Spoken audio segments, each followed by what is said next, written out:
Good day, everyone. Welcome po to His Life TV. Welcome to the church that loves God, makes disciples, and impacts our world. Of course, we want to give a special shout out to all our friends and fam who may be tuning in for the first time. Praise the Lord that you are here with us, celebrating God, celebrating His love, and celebrating His goodness in our lives. For our friends po, no, na ngayon lang po kayo nakabisita, nakapasyal, or nakasama namin dito po sa His Life TV.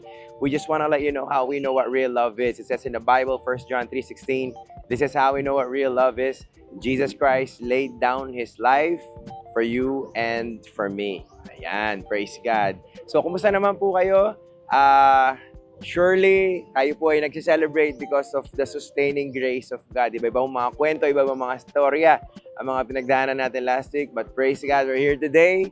God has given us the gift, no, to worship Him and to praise Him. At this moment, we just want to continue to encourage you po to share the link to our friends and fam para po, tuloy-tuloy lang po yung pag-share para mas lalo pa pong madami yung makarinig ng message po ng Panginoon. So, share the link right now just in case you forgot to share the link.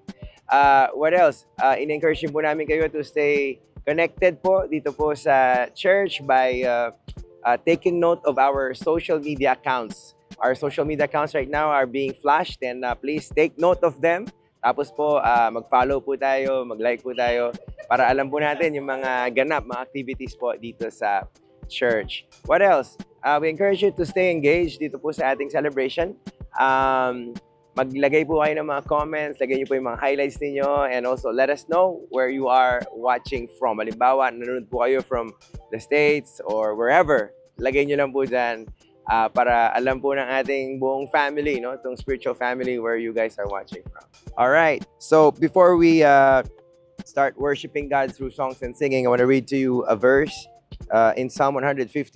Basahin po natin, sabi ho ng psalmist, no? Hallelujah! Yes, praise the Lord. Praise Him in His temple and in the heavens. He made with mighty power. Praise Him for His mighty works. Praise His unequaled greatness. Praise Him with the trumpet and with the lute and harp. Praise Him with the drums and dancing. Praise Him with stringed instruments and horns.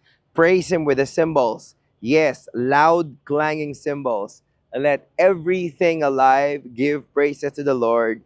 You praise Him. Hallelujah.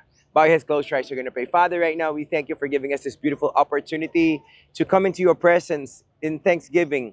Lord, we want to worship you. We want to praise you today. We want to thank you, God, for everything that you've done for us, for your faithfulness, for your goodness, and your kindness in our lives. And today, God, as we worship you through songs and singings, I pray, God, that you bless this time, anoint this time, God.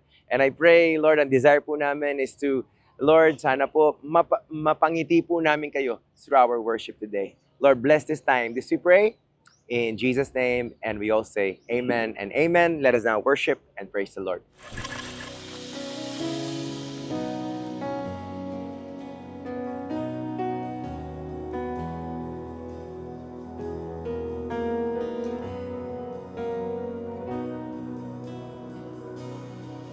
All the praise belongs to the one true God.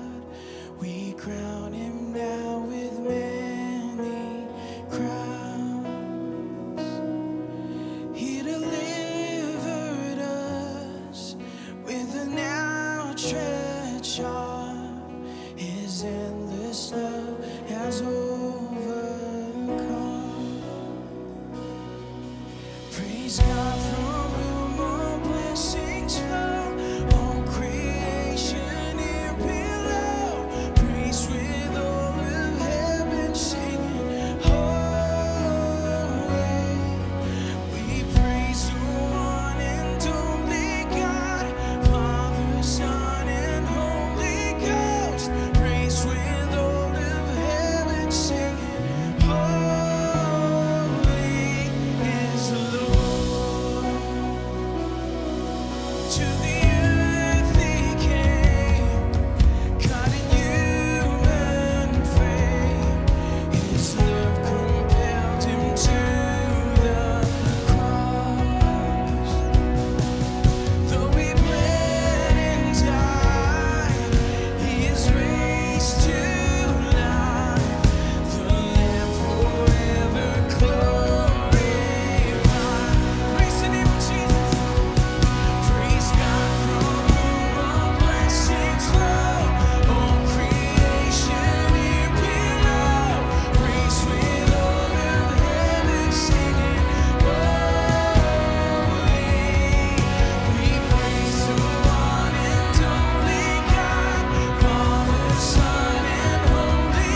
Sing this with me, church. Who breaks the power?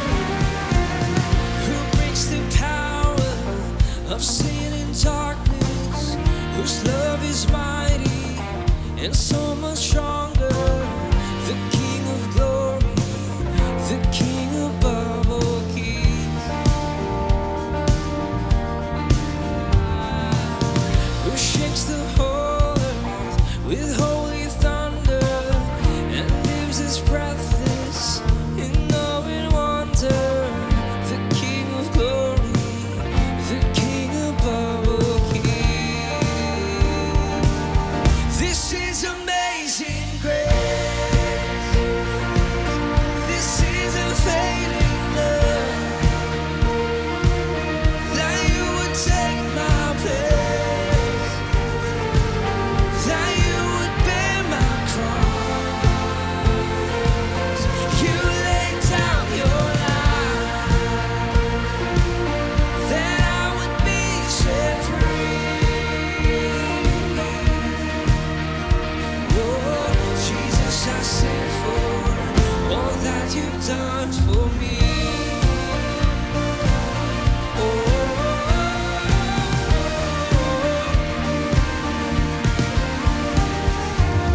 Who brings our chaos back into order?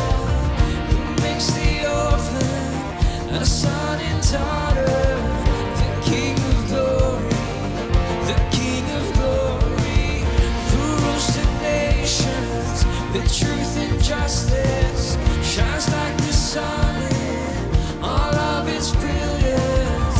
The King of glory, the King above all kings. Yeah, this is amazing grace. This is unfailing love. That you would take my place. That you would bear my cross. You laid down your life. That I would be set free. Oh, Jesus, I sing for all that you've done for me. Every voice now, sing worthy. Worthy is the Lamb who was slain. Worthy is the King who conquered the grave. Worthy is the Lamb who was slain. Worthy is the King who conquered the grave. Worthy is the Lamb who was slain. Worthy is the King who conquered the grave. Worthy is the Lamb who was slain. Worthy, worthy, worthy. Oh, this is amazing grace.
work of Christ, every good and perfect gift coming from the Father of lights.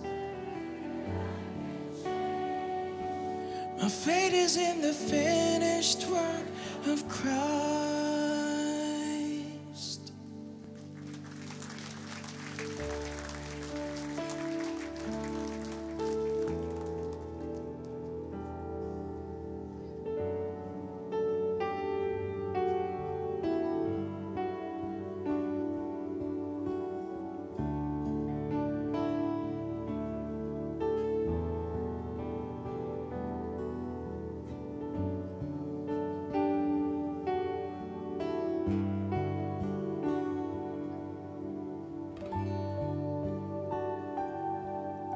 Ang Diyos na lumikha ng langit, ang Diyos na lumikha ng lupa, ang lahat umaawi sa himig ng langit. Ikaw na lumikha ng araw, ang bawat ningning ng buwan at bituin, ang lahat umaawi.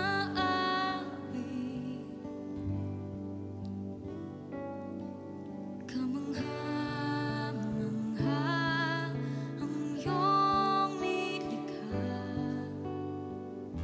ang puso ko'y umapaw.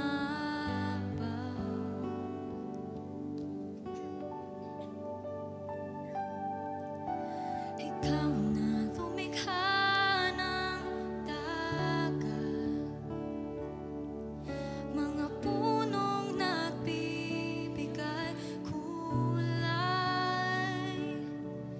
mga ibong umaawi. Kamangha-mangha ang iyong nilikha, ang puso ko'y umapaw. Kamangha-mangha ang iyong nilikha, ang puso ko'y umapaw.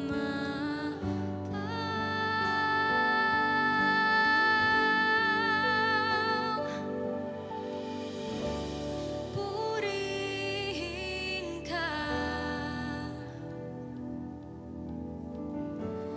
ako'y namamangha.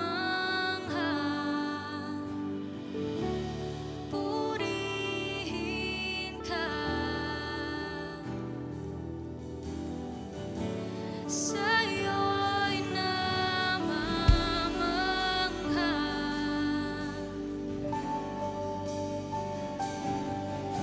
Ikaw na lumikha ng langit at lupa, puno ng biyaya at pag-ibig. Siya'y bumaba upang ako'y tupasin at iligtas.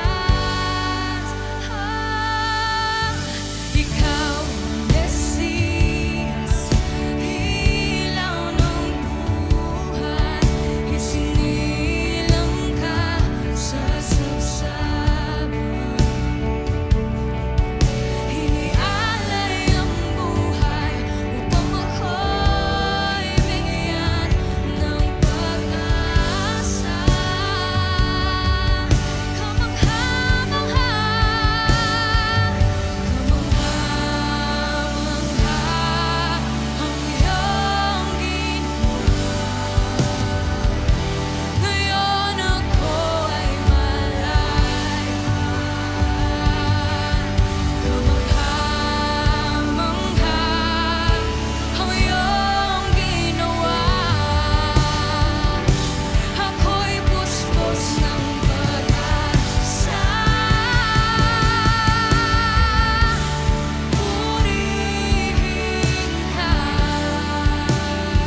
Saan pa?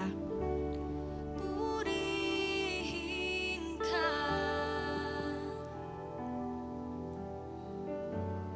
Ako'y namamangha.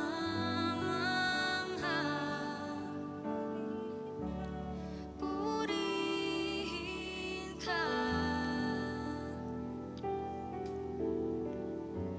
Sa'yo'y namamangha. Hallelujah. Give Him praise. Give Him praise. With all sincerity, let's give the best clap offering to our God. He is good. He is great. He's powerful, almighty. He's amazing. Hallelujah. Give Him praise. Give Him praise. We praise your name, Jesus. We praise your name, Jesus. Hallelujah to your name. Hallelujah to your name, God. Hallelujah to your name. Can I invite everybody to bow their heads and close their eyes? Father, we thank you for giving us this opportunity to just come to you in your presence. Salamat po, Panginoon, na meron po kaming mga ganitong pagkakataon na kung saan pwede po kaming magsama-sama ng malaya, purihin ka, at masumpungan ka lang. Salamat mo sa napakasarap mong presensya na siyang nagpapakalma, nagpapalakas sa bawat isa po sa amin. Naniniwala po ako, Diyos, na meron po kayong plano ngayong araw na ito at meron po kayong gustong sabihin po sa amin. Palakasin niyo po ang bawat isa, hayaan niyo po ng bawat puso ay maging matabang lupa para po sa inyong salita at baguhin niyo po kami. Banal na Espiritu, kayo po ang manguna, kayo po ang gumalaw sa aming mga kalagitnaan at hayaan niyo po na lalabas po kami dito na lumakas, tumatag at binago po ninyo. Jesus, tinataas po namin ang inyong pangalan. Wala nang ibang dadakilain pa. Kayo lamang, Jesus. Amen at amen. Palakpakan po natin siya. Amen. Praise God. Thank you, Lord. Come on, give Him praise. Hallelujah. Praise God. Hallelujah. Praise God. Can you say to the person next to you, sabi mo sa kanya, gumanda ka. O kaya ang lalaki yan, gumwapo ka. Amen. Kasi naman po talaga, kapag nasa presensya po tayo ng Diyos, gumaganda at gumagwapo po. Amen. Praise God po. Amen. Now, welcome to Islam City Church. This is the church that loves God, makes disciples, and impacts our world. And welcome to our Sunday worship celebration. Excited na po kayong marinig ang salita ng Diyos? Amen. Sige po, we can take our seats now. Hindi ko na po patatagalin pa. Amen. Over the past few months, weeks, or even days, ang dami po nating nababalitaan. Amen. Pong ganap, ang daming nangyayari. Hindi lang po dito sa Pilipinas, pero sa buong mundo, there are so many things that are happening, and I'm pretty sure meron po sa inyo, marami ding nangyayari sa mga personal lives po ninyo. Isa po ang alam ko, naniniwala po ako sa dinami-dami na po ng mga nakikita natin, mga nangyayari, nagkakaisa po tayo sa panawagan ng pagbabago. We want things to change for the better. Tama po ba? And today, I'd like us to be reminded that as followers of Christ, if gusto po natin ng pagbabago, if we want change to happen, yung lasting change, yung pagbabago na pangmatagalan, tunay na pagbabago, kailangan po natin ng Diyos. Hindi natin, sawa na po tayo yung ngayon lang yung pagbabago, tapos after nun wala na. No, if we want lasting change, we need God. Because only God can make lasting change possible. Tanging Diyos lamang po ang pwedeng gumawa po ng pagbabagong pangmatagalan. Kasi po kung tao lang, imposible. What is impossible with man, pero kay Lord, posible. It is possible with God. And God is still in the business of changing lives and restoring families. Sino po dito, marami na pong sinagot ang Diyos sa kanilang buhay, sa kanilang pamilya? Sabihin niyo po, Amen. Now, tayo po, bilang mga Kristiyano, mga anak ng Diyos, God empowers us for lasting change. Ulitin ko po, God empowers us for lasting change. Ito po ang pag-uusapan po natin ngayong araw na ito. Kung tayo lang po, kung self-will lang po natin, yung mga pagbabago na pwede po nating idulot ay temporary lang. pang madalian lang or pang sandali lang.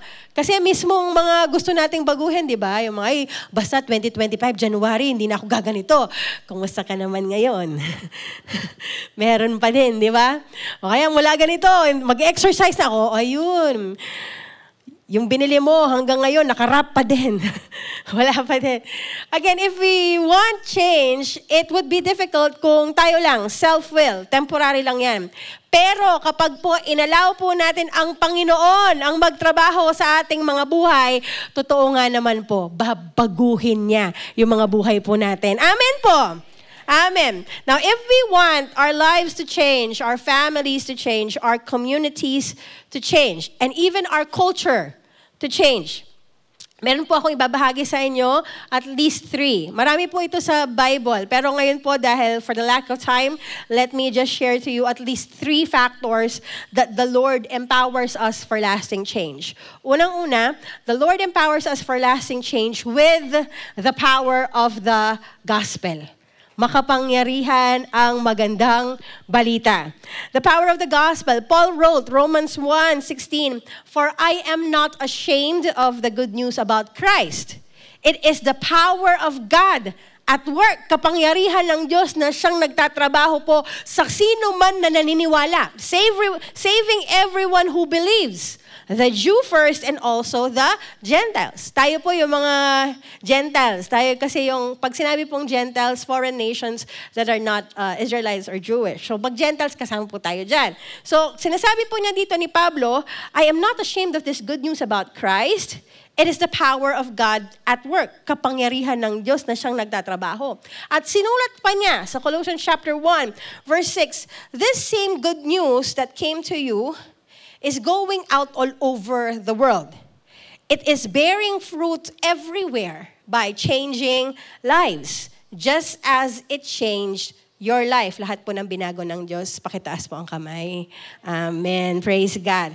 So, it is bearing fruit everywhere by changing lives, just as it changed yours. From the day you first heard and understood the truth about God's wonderful grace. Tingnan po natin yung first statement. Sabi, the good news that came to you is going out all over the world. So all over the world. So ibig sabihin po, Christian faith is not merely local or regional, but it's actually worldwide.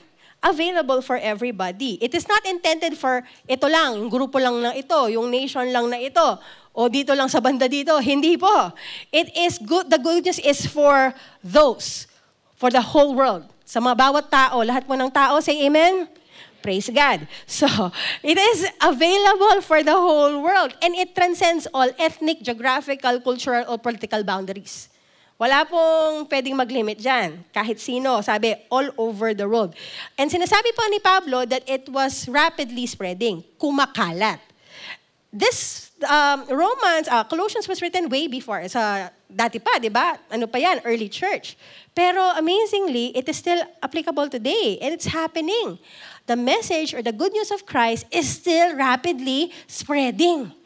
In countries na marami pang hindi nakakilala sa Diyos.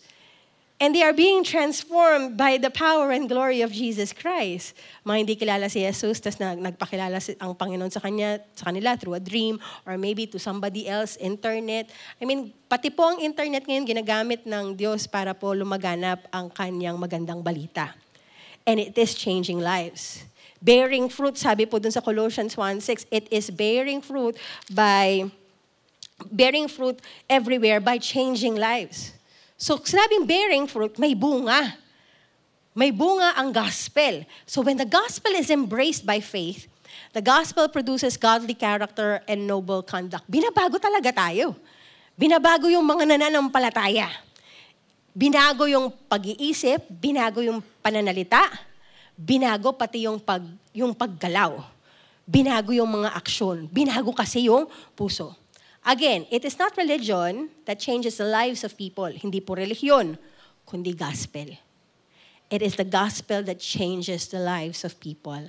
And kapag sinabi pong change, hindi lang po ito temporary na ngayon lang. Ha? When we talk about lasting change, it's not about the here and now. It's not just about here and now. It is about here to eternity. Ganyan kamakapangyarihan po ang gospel. The gospel is so powerful that it changes not only our lives here and now, but here to eternity, eternal life. Either you will have eternal life or you will have eternal death. Ganyan po ang gospel.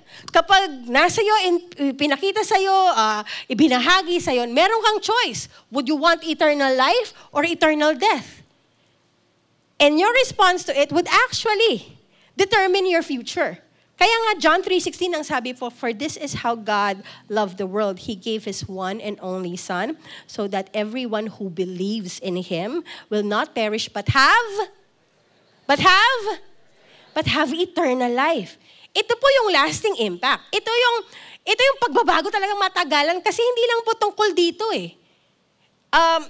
Yung ginawa po ng ating Panginoon, it's not just for the now. It's actually, yung pinakasadya talaga, yung eternity natin. Kasi lahat po ng bagay dito sa mundo, lilipas yan.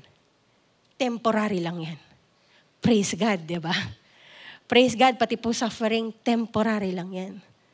Kung ikaw ay nananampalataya sa Diyos, kung ikaw ay nananampalataya sa kung anong ginawa po ng ating Panginoong Hesukristo. When we talk about the gospel, we talk about Jesus coming to save us. Jesus came to save us. Bakit? Kasi po makasalanan tayo. Hindi natin kayang bayaran yung kasalanan po natin. Lahat po ng makasalanan magtaas ng kamay. Ulitin ko, lahat ng makasalanan magtaas ng kamay. Kapag di nagtaas yung katabi mo, sikuhin mo. Okay. Lahat po tayo makasalanan. Wala pong exempted dyan. At wala pong pwedeng magsabi na, ay hindi naman ako kasing sinner niya. Wow, ha? Hindi naman ganun kabigat yung kasalanan ko. Compare dyan, o kaya compare dito. Hindi po, kasalanan is kasalanan. At karampatang kaparusahan sa kasalanan ay kamatayan.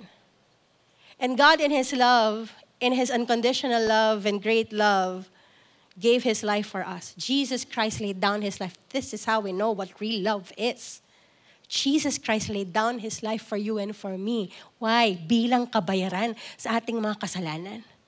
Imbis na tayo yung magbayad, siya yung nagbayad. Imbis na tayo yung namatay, siya yung namatay. And this changes not only our here and now, it changes our eternity. Kung ikaw tinanggap mo yun, pinaniwalaan mo yun, yung eternity mo, yung future mo, yan po yung mag-iiba. Either you're for eternal death or you're for eternal life. But if you believe that Jesus Christ died for you, paid for your sins, automatic nun, bayad na yung kasalanan mo. Nilinis ka niya. Bagong puso. So pagdating po natin, pagharap natin sa Diyos, ang nakikita sa atin ang banal na dugo ng Diyos. Banal na dugo ng ating Panginoong Hesukristo na siyang naglilinis po sa atin. Kaya we can have eternal life. And this is how big the impact of the gospel is. Yes, we are experiencing so many things in the here and now. Pero ito po, kung si Lord sinolve na po niya yung eternity natin, yung pinakamalaking problema po natin, sa tingin niyo po ba, iiwan niya po tayo sa ere sa mga bagay-bagay sa mundong ito? Hindi po.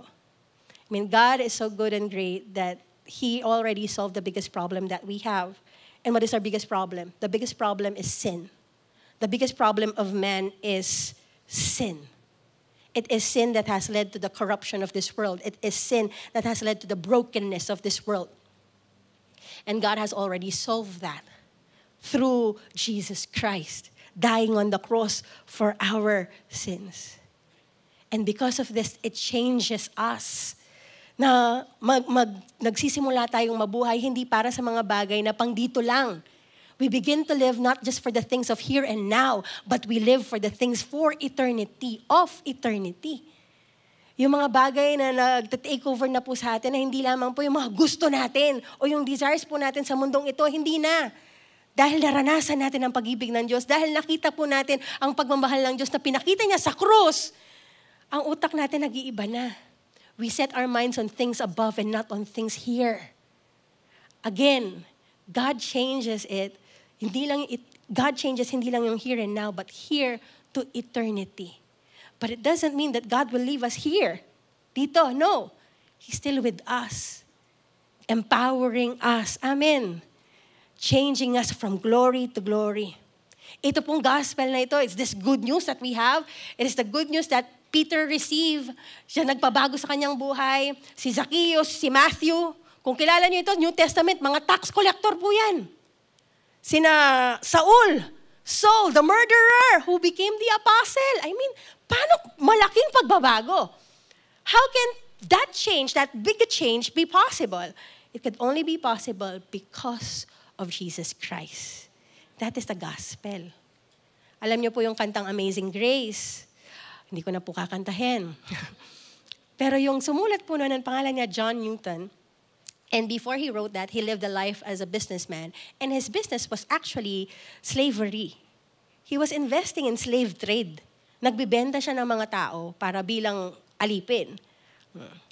But when he received Jesus Christ, nag-iba na. Yung priority niya, hindi na profit. Yung priority niya, yung kaharian ng Diyos. And it's amazing that when God touches your heart, it changes everything, even your desires. And even how you see things. Another example po, if you're into literature or maybe into movies, maybe you've read or watched The Lion, the Witch, and the Wardrobe. Yan, Chronicles of Narnia. Maganda po yun, panoorin nyo. Hindi nyo pa napanood. So The Lion, the Witch, and the Wardrobe, actually, isang collection yan. Isinulat po yan ni C.S. Lewis. And C.S. Lewis, dati po yung atheist. Hindi naniniwala sa Diyos. Pero yun nga nung kinatagpo siya ng Diyos, pati yung pagsusulat niya na iba. Yung mga produkto ng mga sinulat niya, grabe po, nag-iba din. It changes us inside out. Huwag na po tayong lalayo. Dito na lang po sa church. Dito na lang po sa church. Andyan po yung mga pastor natin, elders natin. Sina Pastor Anthony, Pastor William, Pastor Jerry, Pastor Ro. Grabe po yung mga buhay po nila dati. Tapos noon, grabe si Lord. Paano sila baguhin? Paano sila binago? Tignan mo na lang yung katabi mo, di ba? Tignan mo yan. Sabihin mo, praise God, binago ka ni Lord. Yung iba, nananalangin pa, sana po. Pero imagine mo na lang, we are not the way that we were before, only because of the grace of Jesus Christ. Only because of Christ. The gospel, it is powerful then. It is still powerful now. It changed lives then. It still changes lives now. Si Lord po, grabe po siyang sumagot sa mga pangangailangan po ng tao. Again, ang pinakamalaking problema po natin, kasalanan. Sa habag at kagandahang loob at pagmamahal po ng Diyos, ibinigay niya ang kanyang sarili. Jesus came to save us, deliver us, free us, redeem us. And we have experienced this change only because of the grace and love of Jesus Christ. Amen po. Actually, meron pong isang kwento. One from taga-couples tribe po. One couple wanted to separate and the mother spoke to the daughter about the situation. Yung anak po nag-a-attend sa wildfire. Tapos, nung sinabi po ng nanay doon sa anak, sabi niya, anak, yung tatay mo at ako, pinaplano na namin maghiwalay kasi wala na kaming ginawa kundi mag-away. Hindi na mahusay yung aming pagsasama. Tapos sabi po ng anak, sabi niya, ma, pag-pray kita, sabi ganyan. O sige, sabi niya. So, feeling ko, akala po ng nanay, yung pag-pray niya, yung gano'n. Pero pinag-pray niya right then and there. The daughter prayed for the mother. Pinag-pray niya. At hindi yung prayer na memorize. It was a prayer coming from the heart. It was not a memorized prayer. It was a prayer na parang si Lord talaga, hindi pala parang si Lord, na si Lord talagang kausap niya. Talagang mararamdaman mo yung puso. Yan po ang kwento ng nanay. Nagulat siya na ganun na nanalangin yung anak niya. Kasi all the while, she was exposed dun sa mga memorized prayers. But when her daughter prayed, she was surprised. At the same time, overwhelmed. At the same time, naiyak na. Kasi nga, nung nagnalangin siya, meron siyang naramdaman na hindi niya maintindihan. And so, sumama po yung nanay, sabi po ng anak, inimbitahan niya sa church, sumama po dito sa church. And from then onwards, ayan, God was working in their lives. Sinama din po yung asawa, and sila na pong pamilya nag-attend sa church. And Nung last time ko po siyang nakausap, talagang bukang bibig niya ay praise God, hallelujah, grabe si Lord, grabing magtrabaho si Lord, grabing magmilagro si Lord. Kasi nga, yung marriage nila, their marriage was healed and their family was restored. Again, anong kapangyarihan meron ng tao? Wala. Si Lord ang tanging makapangyarihan lamang na pwedeng magpabago sa ating puso, sa ating mga buhay. Amen po. Amen po. Now, why am I sharing this to you? We're familiar with the gospel, but I pray that we won't become familiar to the point na wala na siyang, na tinitake for granted na natin siya.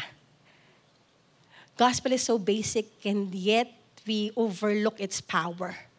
Makapangyarihan at mananatiling makapangyarihan ang magandang balita. Jesus came, He died for the forgiveness of our sins. He rose again to give us a brand new heart and brand new life. And the promises that we are holding on, especially in these challenging times, is that He will come back. And when He comes back, He will judge. When first He came as a Savior, saving us, delivering us. But when He comes back as a judge. And we will be accountable to everything that we have done. Kaya lahat po tayo, sasagot po tayo kay Lord. Wala pong nakakalampas kay Lord. But He is being so patient with us that He is giving us time to repent, to turn from our old ways and turn to Him. Lumapit sa Kanya. Mangingin ng tulong sa Kanya. Kasi nga po, kung tayo lang, hindi natin kayang baguhin ang ating mga sarili. Amen. Tanging Diyos lamang po ang pwedeng magpapabago sa atin at sa ating mga puso. Amen po. Now, may praise report po ako.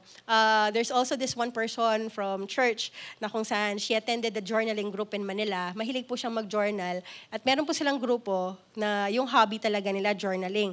And while she was there, she had a burden to share Jesus Christ. And she was given this opportunity to actually pray for the group. Hiyang-hiya po siya. Siya po yung mahiyaing tao. Pero kahit mahiyain siya, nilakasan po niya ang kanyang loob and was able to share and pray for the group. Nasyaran po niya ng What is Love. Na pagka-uwi po niya dito sa Pampanga, when she got here in Pampanga, she had this idea to start a journaling group as well. Dito naman sa Pampanga. She opened an FB group, tapos in just 1 week, may mga 40 people na yung sumali. So nagulat siya. Hindi niya alam na ganun karaming tao ang interested sa hobby na journaling. And so, in her mind was that she's gonna do this for her to be able to share the gospel. It would be a vessel, it would be a tool for her to share what Jesus Christ did for them, did for her. So nung naisip niya, 40 people, nag-sign up, naisip niya, hindi ko kaya mag-isa to. So ginawa niya, sinama niya yung buong life group niya. Tapos sabi niya, tara mag-harvest tayo, tulungan niyo akong i-disciple yung mga to, hindi ko kayang i-disciple yung mga to. So in 1 month, I think naka-2 pa lang silang gathering. Pero dun sa 1 month na yun, they were already able to establish relationships. They were sharing verses, sharing faith experiences, praying for one another. And out of that 1 month, I think dun sa first week pa lang, meron pong isa na sumama sa church. And then after nun, nag-life group. And then after nun, nag-encounter, naranasan ng Diyos, tumanggap sa Diyos at nagpabaptize pa. Praise God. May isang taong, grabe po. Now, again, it's not about how talented you are. It's not about how good you are. Or sabihin po natin, gaano kakatalino, hindi. Ang kapangyarihan na magpapabago sa isang buhay ay hindi ikaw. Or hindi kalakasan mo, kapangyarihan mo, hindi. Ang Diyos lamang.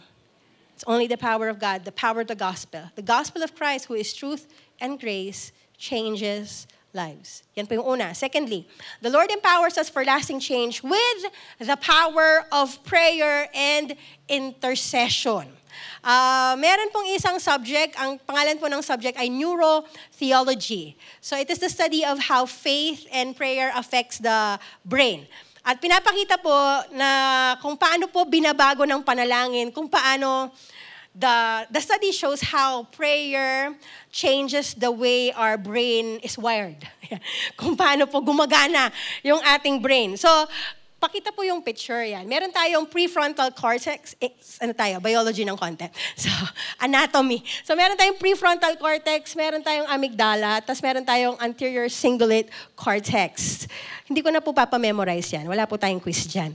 So, yung prefrontal cortex, ito po dito. This is the brain, part of the brain responsible for decision making and focus. So, yung mga desisyon. Kapag daw nagpa-pray ng consistent, ito ay mas nagiging active at mas lalong lumalakas. So, yung mga desisyon, ayun nga, merong wisdom. Kasi nga, lumalakas dito. Hindi ka careless decision maker. Now, ito naman, dito sa may amygdala, ayun, dun sa, dito banda. Si amygdala, dyan po yung fear and stress center. Kapag daw tayo ay praying consistently, ito ay mas nagiging less reactive. Meaning, alina ka, you are less prone to stress and less prone to fear. And another one, yung anterior cingulate cortex, yan naman po, it is linked to empathy and to compassion. So kapag daw consistent kang nananalangin, it actually increases empathy and compassion. So ito pong mga to, grabe. This is already science. And it shows how it affects our brain. It shows how it trains our brain. So it means that prayer doesn't just prepare you for spiritual battles. It also equips your brain. Equips your brain for everyday leadership, equips your brain for relationship, and equips your brain for resilience. Kaya siguro si Pablo, sila, grabe po yung mga pinagdaanan po nila. Pero marunong silang manalangin. Marunong silang manalangin. Kaya yung mga desisyon, kaya yung stress, grabe po yung mga kwento nila eh. Sinulat po niya, 1 Thessalonians 5:17, never stop praying. This is Paul speaking to the church at Thessalonica and also to us. Never stop praying. Not because God needs constant updates, but because we need constant alignment. Kailangan natin constantly ina-align yung utak natin kay Lord. Isaiah 26:3 says, you will keep in perfect peace all who trust in you, all whose thoughts are fixed on you. So peace isn't just an idea. It's actually a state of mind that can be trained through prayer. Disiplina po siya. Kaya po great men and great women of faith, hindi po sila nananalangin lang kapag may crisis o kaya kapag may pinagdadaanan. Prayer is actually part of their lifestyle. They breathe, they pray to God constantly, consistently. And they were doing it not just because kailangan, but they were doing it because they understand their relationship with God and the power of it. And they were training, not just spiritually, but they were training their minds and their bodies to live in constant awareness of God. Nung naranasan po natin ang presensya ng Diyos, grabe, ang sarap, ang sarap. Ang sarap po, di ba? Whenever we worship and praise the Lord here, sama-sama, masarap. Pero Monday, Tuesday, Wednesday, Thursday, Friday, Saturday, for the rest of the days, we train as well. We can still train our bodies, our mind to be in constant awareness of His presence. How? By prayer. Just as athletes train muscle memory, prayer trains spiritual reflexes. Kapag po pala nananalangin tayo, parang nare-rewire yung brain po natin. Romans 12:1 and 2, do not be conformed to the patterns of this world. Instead, be transformed by the renewing of your mind. So, ibig sabihin, nare-renew yung utak po natin. When we constantly come to the Lord. Of course, amen.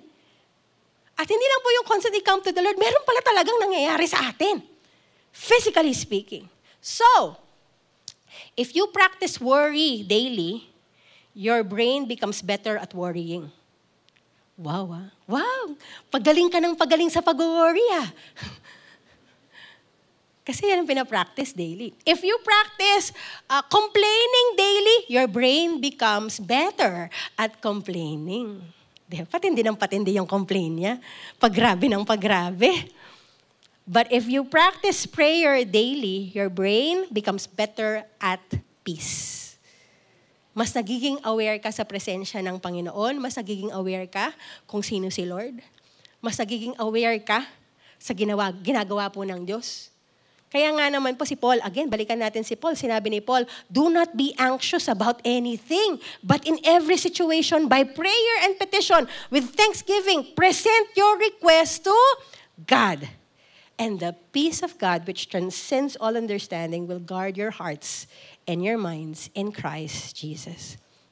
If you're a leader or a business owner or coach or you are in a high-stress environment at constantly kailangan mong gumawa ng mga desisyon, kapag po ninineglect mo yung prayer, it's not just a spiritual weakness, it's actually a biological liability. Yung, again, prefrontal cortex, amygdala, itong nandito sa side, yung fear and stress center mo, mas nagiging reactive. So kaagad kang prone to stress, prone to fear. Kapag po hindi na tayo nagpa-practice ng prayer, ang nangyayari, yung mga decision po natin, pumapalpak lalo. Hindi po mas nagiging malakas siyang dito.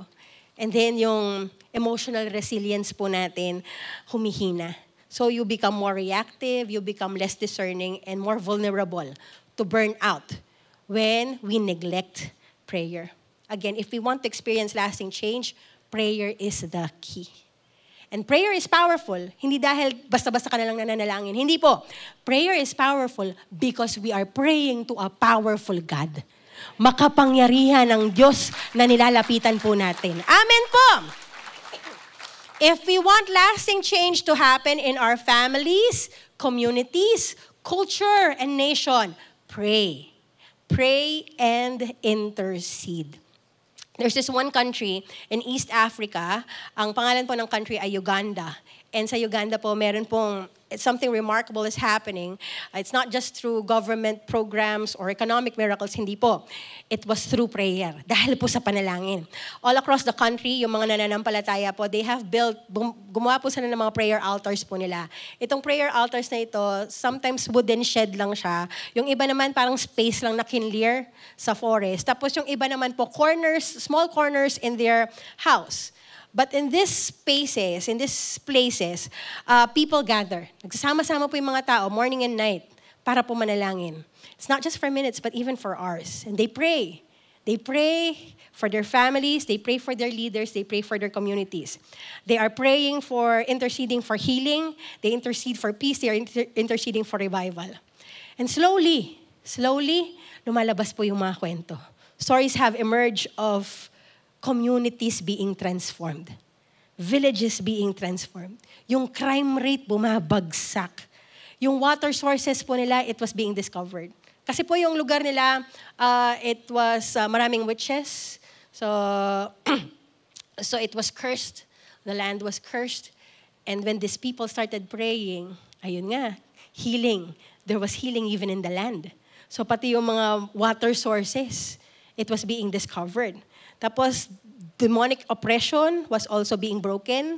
At meron pong isang lugar daw po doon. It was, talamak po yung alcoholism, mga paglalasing, alcoholism, and even domestic violence. Pero it became known. Naging tanyag po ito sa kapayapaan at kasiyahan. At dahil po ito sa isang maliit na grupo na nag-commit na manalangin. It was because of this small group committed to daily intercession for this village or for this city. Now, prayer, hindi po siya yung mga tipong pinupuri ka dyan pag nananalangin ka. Hindi po Tsaka it's not meant for that. Pero prayer, it's quiet, private, family, community, when done consistently, it's very powerful. Very powerful. So when a community prays together, the spiritual atmosphere shifts. And heaven, it touches earth. And when heaven touches earth, ayun po yung pagbabago. It's not just one person being changed. It's not just one family being changed. It's one community, one village, one city. Families change, communities change. Nawawala yung darkness, the light comes. Yung pong ginagawa po nila sa Uganda, it's a reminder for us all, to the whole world, that if we want revival, if we want change, the answer is prayer altars. Manalangin. Amen po. Billy Graham, sabi po niya, to get nations back on their feet, we must first get down on our knees. Ang totoong pagbabago, mag-uumpisa yan sa panalangin. Kung gusto natin yung pagbabagong pangmatagalan, kailangan po yung mga puso magbago. At sino yung may kapangyarihan para baguhin ang puso? Hindi po tayo. Diyos lamang.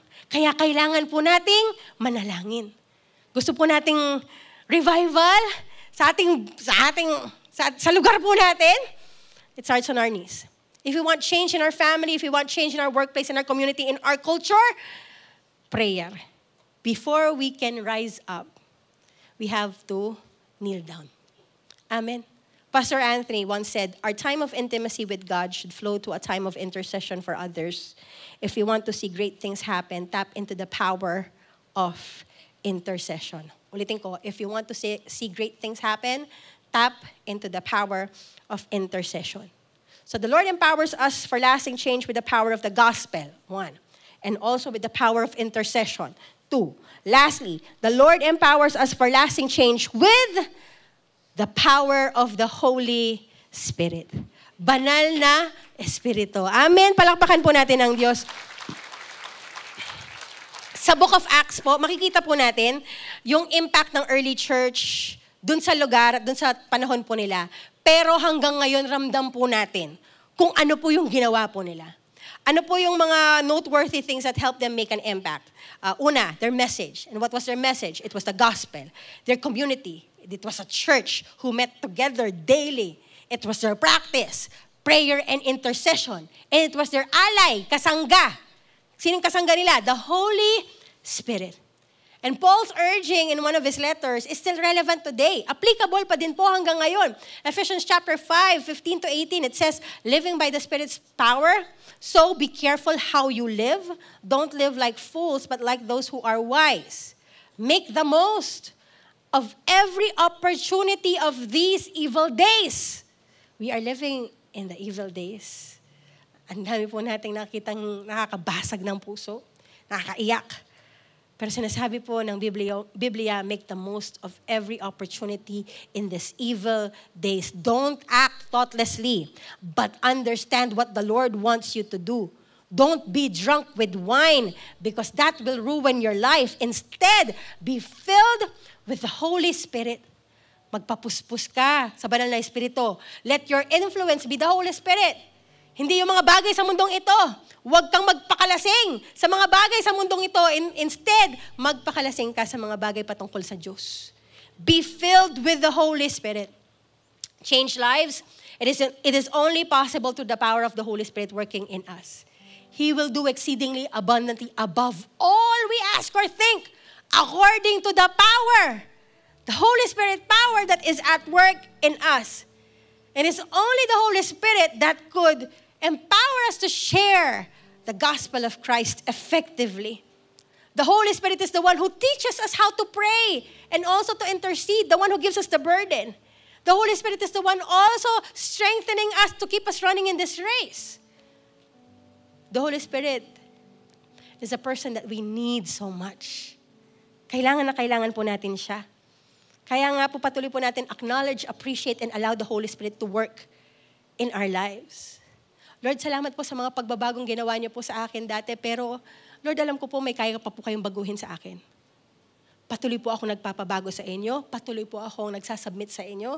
Let your will be done upon my life. Expose my heart, Lord. Expose the things that I don't want to be exposed, and let it be changed. Let it be transformed. Holy Spirit, do your work in my life. Amen. Amen. If we want lasting change, let the gospel of Christ do its work in our lives. And also share the gospel. Gusto mo ng pagbabago? Si Lord lang talaga. Share the gospel. If we want lasting change, manalangin tayo. Pray and intercede. If we want lasting change, be filled with the Holy Spirit daily. Amen po. Ready po kayo manalangin? Let's all stand. Let's pray. Today, let's apply the word. Let's pray as one church. If not so much to ask, can we just hold hands? Sige, maghawakan po tayo ng kamay. If you can pray in tongues, please pray in tongues. If not, okay lang po. Pray in words that you understand. Just say Jesus, Holy Spirit. Maghingi po tayong tulong sa ating Panginoon. And right now, let's pray for our families. Let's pray for our families. Hallelujah. Holy Spirit, we acknowledge you. Holy Spirit, Inaamin po namin, di po kami marunong manalangin at panalangin, Lord, and we just ask for help. Pray through us, Lord. Pray through us, God. Pray through us. Jesus Christ, we thank you for giving us access through your blood. Salamat po sa inyong ginawa. At ngayon po, meron po kaming, Lord, pribilehiyo na lumapit at humingi ng tulong at itaas po ito pong lahat ng aming mga concerns. Father God, today, Lord, we come to you, thanking you for hearing us. Thank you, Lord God, for just opening this relationship with us and being concerned about us, Lord. Alam niyo po ang mga damdamin po ng aming mga puso. And God, right now, we pray for our families. Sige, let's pray for our families. Hallelujah, Lord. Father, we are praying for our families, our loved ones. Lord, you are the God of families. You are the God of the covenant, Lord. Hindi niyo po inalis ang inyong kamay, ang pagpapala, pagmamahal, Lord, sa inyong mga anak. And you are the God of Abraham, Isaac, and Jacob. It's generational, Lord. Lord, panalangin ko po, pagpalain niyo po ang aming mga mahal sa buhay. Pagpalain niyo po ang aming mga anak. Pagpalain niyo po, Panginoon, even the next generation. We ask you that you cover us, Lord God, with your precious blood. We pray for supernatural protection. Lord, we ask for family salvation, God. Oh, Lord, you said in your word, believe and you and your whole household will be saved. We pray for our family members who does not know you yet, who has not surrendered their lives to you. Panalangin po namin, ma-encounter po nila kayo, mabago po sila ng inyong pagmamahal, at naniniwala po ako, Panginoon, gagamitin niyo po. Lord, as for me and my house, Lord, we will serve the Lord. God, I'm praying as well for family deliverance from debts, God, from addictions, from depression, and even from oppression. I am praying, Lord God, we are praying for spiritual breakthroughs, and Lord, establish family altars, Lord, establish the family altars. Pinapanalangin din po namin, Panginoon, lahat po ng mga mahal po namin sa buhay na may sakit. Lord, we pray for healing, recovery, God, in the name of Jesus, Lord. By your stripes, we are healed, Lord. We believe that, God, in Jesus' name, Lord. We pray every family is for Jesus. Jesus be magnified, glorified in each family. Hallelujah. God, we're also praying, Lord. Pinapanalangin din po namin lahat po ng mga nasalanta po sa mga nakaraang bagyo, baha, lindol, at sunog. Lord, we speak and declare Psalm 46 verse 1 that you, our God, is our refuge, our strength, and our ever-present help in times of trouble, Lord God. Panalangin po namin, maging kalakasan po kayo sa lahat po ng mga apektado. Bigyan niyo po sila ng proteksyon sa sakit, bigyan niyo po sila ng kalakasan, hindi lamang po pisikal, pati po emosyonal at spiritual. Bigyan niyo po, Panginoon, lahat po ng mga pangangailangan po nila, food, water, shelter, Lord, electricity, God. And Lord, most importantly, Lord, we pray for salvation for their lives. We pray, Lord God, that this time, it will be an opportune time wherein they would come to know who you are, that you are the God who is powerful, that you are the God who saves, delivers, and rescues, that you are the God of salvation. And Lord, pinapanalangin po namin lahat po ng mga local government units. Lord, we papanalangin po namin lahat ng mga relief and rescue efforts. We pray for wisdom, we pray for unity, we pray for compassion, we pray for efficiency, Lord God, in the name of Jesus. At nilalapit din po namin, Panginoon, lahat po ng mga pamilyang nawalan po ng kanilang mga mahal sa buhay. Lord, we're praying for all these grieving families. Lord, we pray for your comfort. We pray for hope, Lord. We pray for a peace that transcends all understanding. And we believe, God, na kayo lamang po ang pwedeng magbigay ng mga ito. Lord, sa mga pagkakataon, di po nila maintindihan ang mga pangyayari. Pero alam ko po, Lord, kayo po ang nagpapakalma. Kayo po ang nagbibigay ng kapanatagan sa aming mga puso. Jesus, Lord, magpakilala po kayo sa kanila. May they cast all their cares upon you, Lord, and may they trust in your divine providence, Lord. May they trust in your divine providence. And Lord, as one church, Lord, we continually pray for our nation, for our government, for this country, Lord, for the Philippines. Lord, we pray for righteousness to exalt this nation. May this nation experience your righteousness. May we live in your righteousness. May we pray for fear of God. We pray for spiritual revival. We pray for repentance and healing, God, for this nation. Lord, alagaan niyo po kami, Panginoon. We pray for safety, Lord, from calamities, violences, Lord, and any form of harm. And we pray that this body of Christ, the body of Christ would rise and shine, that we would be salt and light, that we would be beacon of hope, Lord, in this troubling times. Na tunay nga po, ang pangalan niyo lamang po ang may taas, wala na pong iba. Jesus, tinadakila po namin kayo. Jesus, tinataas po namin kayo. Lord God, tinapos niyo na po sa krus. Salamat, Jesus! Salamat, Jesus!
are powerless to change ourselves. We are powerless to change somebody else. But God, in His grace and mercy, has empowered us through the gospel, through intercession, through the Holy Spirit.